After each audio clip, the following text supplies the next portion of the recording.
नमस्कार। आइए आज हम भाषा विज्ञान के अंतर्गत अर्थ परिवर्तन का क्या तात्पर्य होता है और ये अर्थ परिवर्तन किन किन माध्यमों से होते हैं उनका अध्ययन करते हैं, जो एमए फाइनल के कोर्स में सम्मिलित है महर्षि दयानंद विश्वविद्यालय के अंतर्गत। और वैसे सभी के लिए यह अर्थ परिवर्तन क्यों होता है, सभी विद्यार्थियों के लिए ये एक आवश्यक विषय है। तो हम इसकी व्याख्या करते हैं, इसे समझने की कोशिश करते हैं। देखिए, परिवर्तन जीवन की एक गति है और जहाँ परिवर्तन नहीं होता वहाँ प्रगति भी संभव नहीं है। परिवर्तन की यह प्रक्रिया जिस प्रकार जीवन में घटित होती है उसी प्रकार भाषा और साहित्य में भी होती है। भाषा कोई स्थिर और परंपरागत वस्तु तो है नहीं, भाषा तो बहते नीर की तरह है ना। कबीरदास जी ने कहा ना, भाषा बहता नीर। और उसकी विशेषता ही इस बात में निहित है कि वह निरंतर विकसित होती रहे और परिवर्तित भी होती रहे, गति मिलती है उससे भाषा को। तो इस प्रकार से भाषा की परिवर्तनशीलता का एक रहस्य यह भी है कि यह सामाजिक वस्तु है। सामाजिक वस्तु होने के नाते इसका संबंध सामाजिकों से है और जो है जिनके लिए भाषा की आवश्यकता हर पल पड़ती है।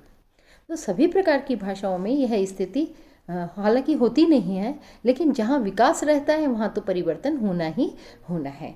तो हम यह देखते हैं कि परिवर्तन से क्या तात्पर्य है। परिवर्तन की स्थिति जिस प्रकार अनेक राहों से होती हुई चलती है, वैसे ही अर्थ भी अनेक पगडंडियों से होता हुआ विकसित होता है। ऐसी स्थिति में यह स्वतः ही स्पष्ट हो जाता है कि अर्थ परिवर्तन की कोई एक दिशा नहीं होती। कई बार तो अर्थ सीमित से असीमित हो जाता है, कई बार असीमित से सीमित हो जाता है और कभी अपनी मूल धारा को छोड़कर किसी नए ही मौलिक अर्थ को ग्रहण कर लेता है। तो यह निष्कर्ष निकलता है कि अर्थ परिवर्तन की दिशाएं भिन्न भिन्न होती हैं। और यदि मुख्य रूप में हम ये देखें तो इसकी स्थिति और दिशा को इस प्रकार समझा जा सकता है ना। तो परिवर्तन से तात्पर्य ये स्थिति और दिशाएं जो हैं वो हम किस रूप में समझते हैं। देखिए, यह बदलाव हमेशा एक जैसा नहीं होता और उसके स्वरूप जो है वह बदलते रहते हैं, क्योंकि इसकी स्थिति बदलती ही रहती है। दिशाएं भी परिवर्तन की राह पकड़ती है और यदि गंभीरता से देखें तो स्पष्ट होता है कि कुछ शब्द पहले संकीर्ण थे, बाद में वो बहुत विस्तार पा गए, और कुछ शब्द ऐसे हैं जो बहुत सीमित अर्थ में लिए जाते थे किंतु अब वो असीमित हो गए, विस्तार पा गए, है ना। तो जो चीज़ छोटी थी बड़ी हो गई, बड़े थे बड़े इस क्षेत्र की थी वो छोटी हो गई, है ना। और एक कोई अर्थादेश भी होता है जिसके कारण भी हो जाता है। तो इस क्रम में हम जैसे मूल रूप में देखें, जैसे मंदिर शब्द है, इसका अर्थ पहले बहुत व्यापक था। लोग इसका प्रयोग भवन मात्र के लिए करते थे, है ना। देखिए जहत तुलसीदास जी ने सुंदरकांड के अंदर कहा है ना कि बहुत सारे मंदिर ही मंदिर दिखाई दिए लंका में जाने पर। अग्नित जोधा, वहाँ पर उन्होंने मंदिर मंदिर ग्रह कर जोधा, और देखे जहत एक भवन पुनि दीख भवन, और भवन तो उन्हें एक ही दिखाई दिया। अर्थात मंदिर जो शब्द है वो भवन के लिए, किंतु आजकल इसका अर्थ पूर्वापेक्षा अर्थात पर्याप्त सीमित हो गया। इस कारण लोग मंदिर में केवल देव मंदिर के अर्थ में ही ग्रहण करते हैं। यह अर्थ संकोच का उदाहरण है। और इस प्रकार से आकाशवाणी शब्द है, तो पहले यह शब्द देववाणी का बोधक था, है ना। जो देवताओं आकाश में से आवाज़ आती, आकाशवाणी हुई, ऐसा कहा जाता था, किंतु आज यह ऑल इंडिया रेडियो के लिए प्रयोग हो रहा है। इसी प्रकार से असुर शब्द जो है वह भी देवत्व का बोधक था एक समय, किंतु अब ये राक्षसवाची हो गया। असुर राक्षसों के लिए कहते हैं। तो इस प्रकार से बहुत परिवर्तन शब्दों के अंतर्गत होते रहे हैं और इनको 3 दिशाओं में देखा जा सकता है। पहला अर्थ विस्तार, दूसरा अर्थ संकोच और तीसरा अर्थादेश। तो आइए अर्थ विस्तार को देखते हैं। कौन कौन से शब्द जो हैं यहाँ अर्थ विस्तार के द्योतक है, जिनको ये मैंने शब्द वो लिए हैं जो आज अर्थ विस्तार के रूप में हमें दिखाई देते हैं। जैसे जिस चीज़ का अर्थ विस्तृत हो गया, तो इसके अंदर हम कहें कि इसकी व्यापकता अपनी परिधि के अनेक आकर्षण तत्व जो है उनको छोड़ देती है और उनको नई नई चीज़ों को ग्रहण भी करती है ना। इससे अर्थ, जैसे तेल शब्द है, यह संस्कृत का शब्द है। इसका मूल अर्थ है तिल का तेल, केवल तिल से निकलने वाला तेल। लेकिन आज यह शब्द क्या हो गया है, रस, है ना। यह तिल के रस की अपेक्षा किसी भी चीज़ के रस के लिए हो गया, है ना। इससे ही तो शब्द बन गया तिलहन, है ना, जबकि तिल के लिए ही यह शब्द था, यही इसका व्युत्पत्ति परक अर्थ भी था, तिल से बनने वाला, किंतु अपनी परिधि की में सीमित था। अतः हिंदी में आकर इस शब्द का अर्थ विस्तार हो गया। आज तेल का प्रयोग सभी प्रकार के तेलों से होता है, चाहे सरसों का हो, मिट्टी का हो, मछली का हो, चाहे जो है मूंगफली का हो, विनोले का हो, किसी का भी हो वो तेल हो गया। बादाम का भी। इतना ही नहीं, अधिक परिश्रम में शांत क्लांत व्यक्ति भी यह कहते पाए जाते हैं कि आज तो मेरा तेल ही निकल गया, यानी आदमी का भी तेल निकलने लगा। तो इस प्रकार से तेल शब्द का कितना विस्तार हो गया है। दूसरा हम शब्द यहाँ देखते हैं गवेषणा। गवेषणा एक शब्द है।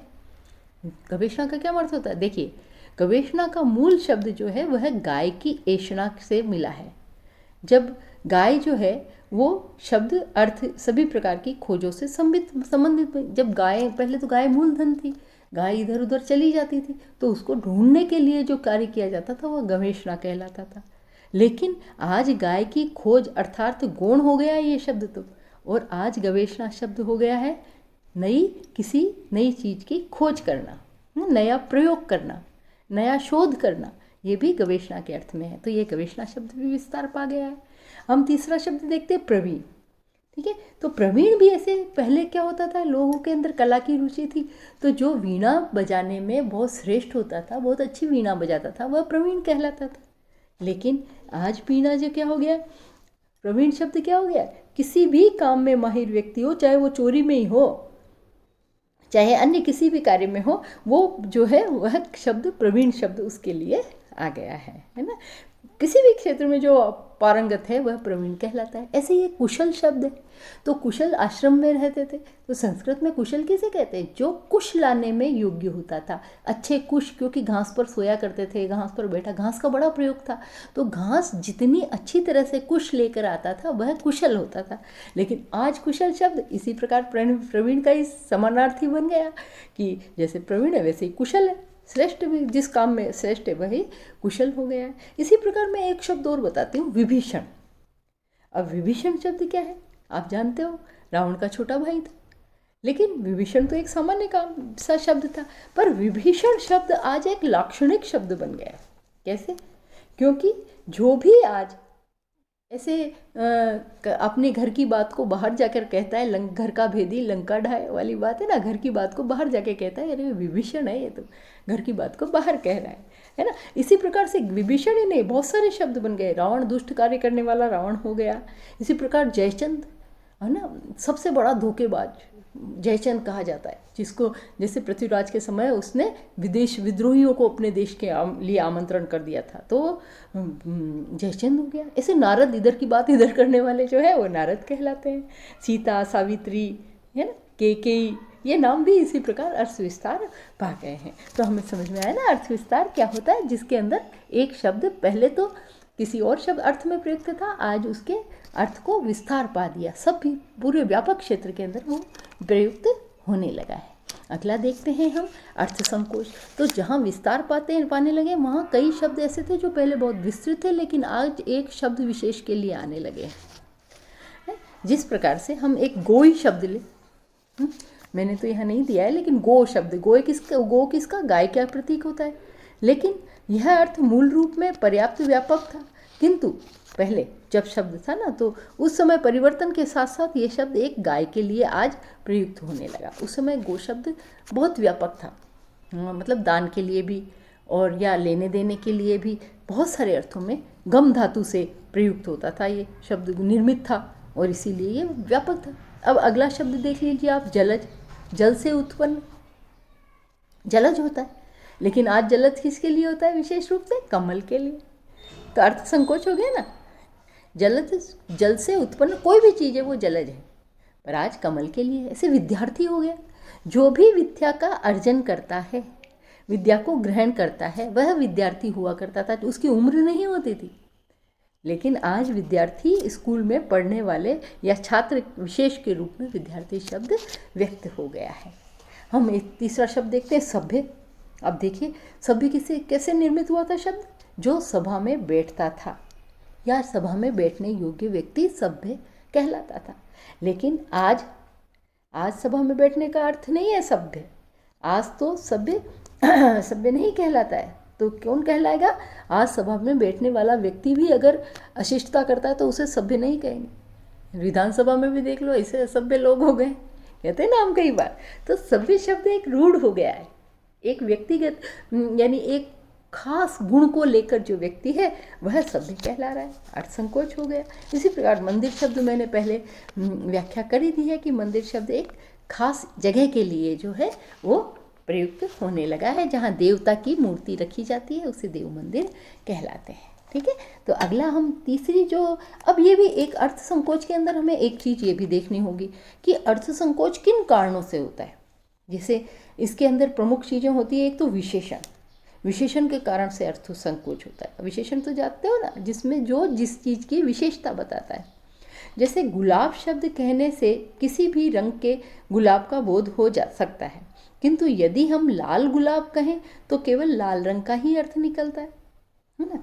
लाल गुलाब शब्द मतलब गुलाब शब्द जो है वह लाल शब्द गुलाब के साथ विशेषण के रूप में अपने आप ही आ जाता है। तो गुलाब नाम लेते ही हमारे आंखों के अंदर या हमारे दिमाग के अंदर एक संकेत मिलता है, और वो क्या कहता है कि लाल रंग का ही गुलाब होता है। हमारे एक दिमाग में ये तो नहीं आता कि सफ़ेद भी है या नीला भी, आजकल तो कई गुलाब होने लगे रंग रंग के, पर हमारा जो संकेत है दिमाग का वो केवल लाल रंग के या गुलाबी रंग के गुलाब के प्रति ही व्यापक होता है ना।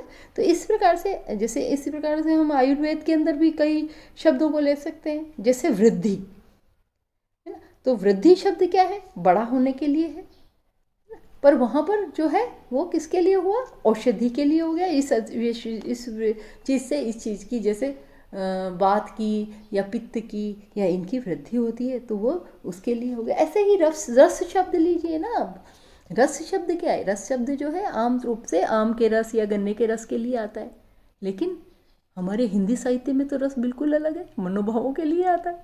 आयुर्वेद के अंदर रस शब्द औषधि के लिए आता है। तो रस शब्द का भी इसी प्रकार से जो है कारण हो जाता है, वो हो गया।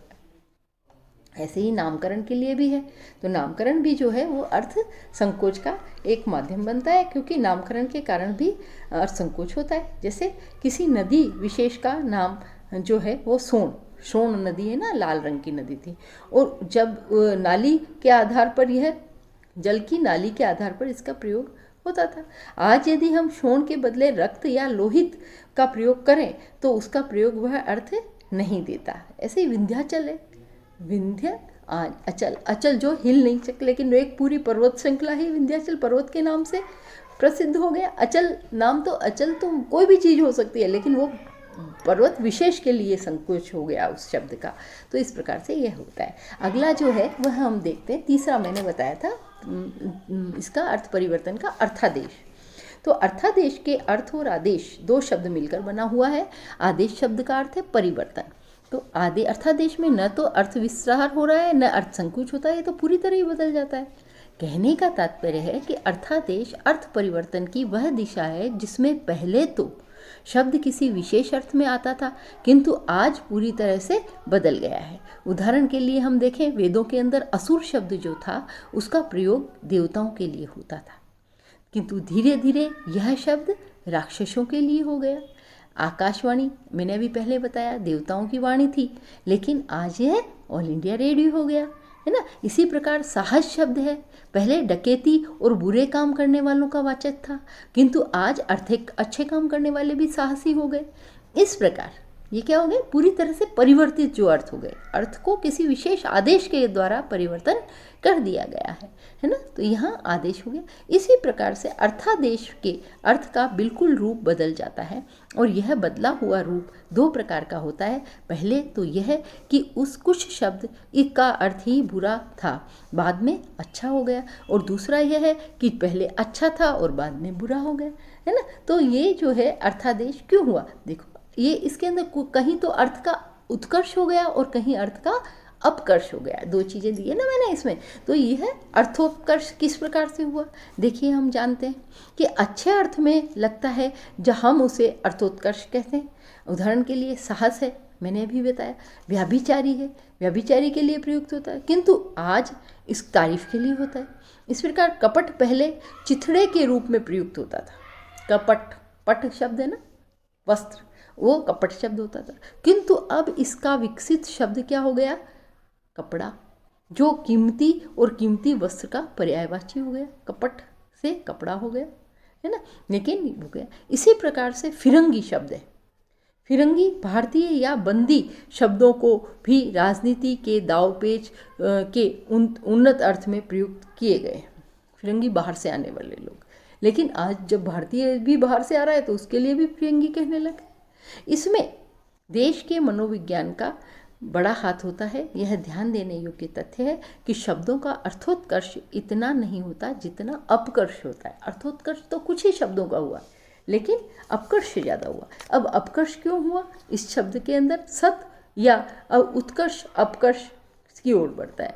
तो अर्थ परिवर्तन की प्रक्रिया में जब कोई शब्द अपने उन्नत परिष्कृत और सत अर्थ को छोड़कर अपकर्ष, असत और गलत चीज़ों की तरफ होने लगता है तो वह अपकर्ष कहलाता है ना। तो इसमें भोलानाथ तिवारी ने अपकर्ष के लिए ये कहा है कि अपकर्ष अर्थोत्कर्ष की अपेक्षा जो है अर्थ अपकर्ष के उदाहरण अधिक मिलते हैं, वो उन्होंने भी स्वीकार किया है। जैसे कबीर ने हरिजन शब्द का प्रयोग किस अर्थ में किया था? जो भगवान की सेवा करने वाला है, अछूत के लिए नहीं किया था। लेकिन आज हरिजन शब्द एक विशेष जाति या एक विशेष वर्ग के लिए प्रयुक्त होने लग गया, अर्थोपकर्ष हो गया।